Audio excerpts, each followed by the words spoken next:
ننظر إلى الدليل الأول.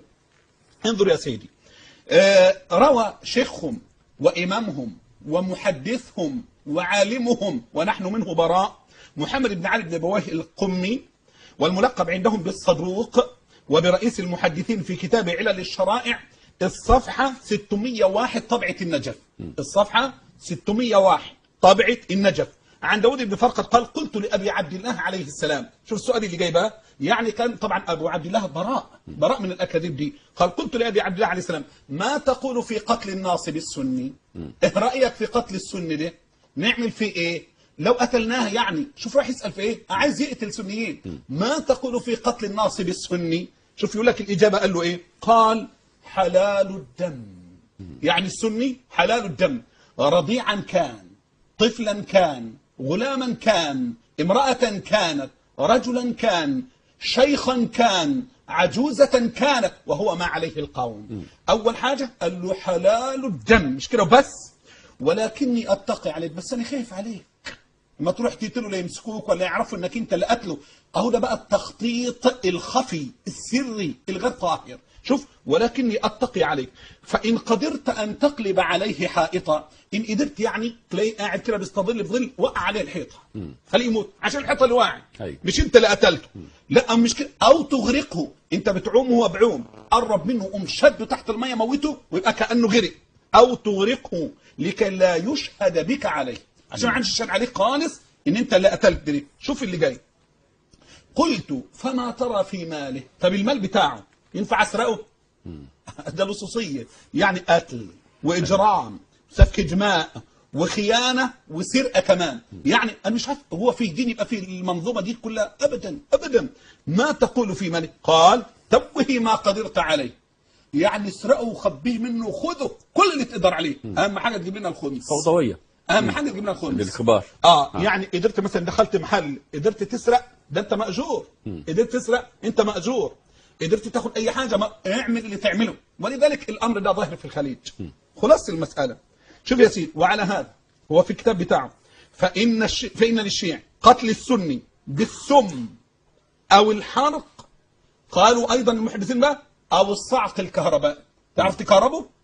ولو هو كهرب انا ما قتلتوش، سمه، حطوا له في الاكل سم، ادعيه واعزمه كده، حطوا له سم بطيء المفعول او ما شابه ذلك. شوف يا سيدي: واما عن اباحه اموالهم ايضا، في النقطه نفسها اللي انا بتكلم فيها دي، بس قبل ما ادخلها انا عايز يا محمد ركز معايا جدا في نقطه هنا خطيره، وجابها لك ايه عشان تعرف القوم اما بيقولوا على واحد من اهل الفضل. شوف يا سيدي، الكتاب الفيض القدسي اعظم مرجع عندهم بعد مرجع الكليني.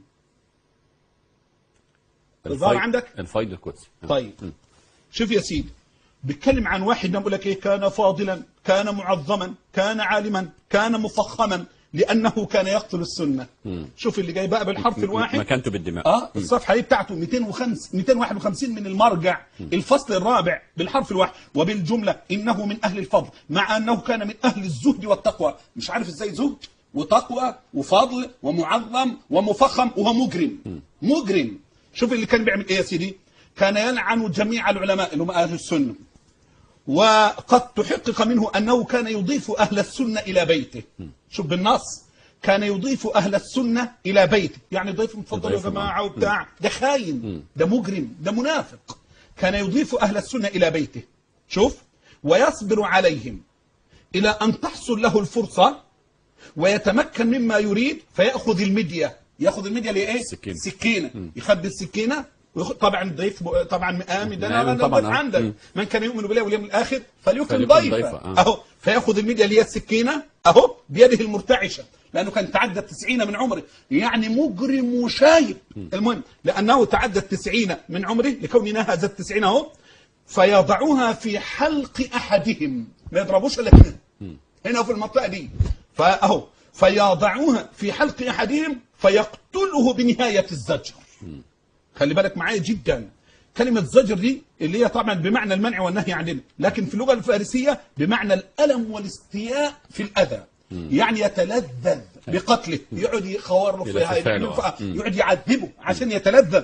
ولذلك هو عندهم من أهل الفضل ومن أهل الزهد ومن أهل التقوى ومن أهل المحبة إلى آخره. أي رجل هذا؟ أي رجل؟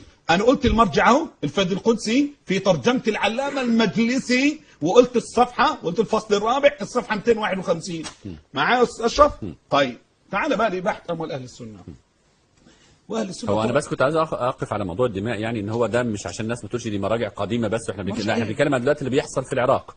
لا مش كده بس، أصل دي مراجع أساسية عندهم من الثوابت.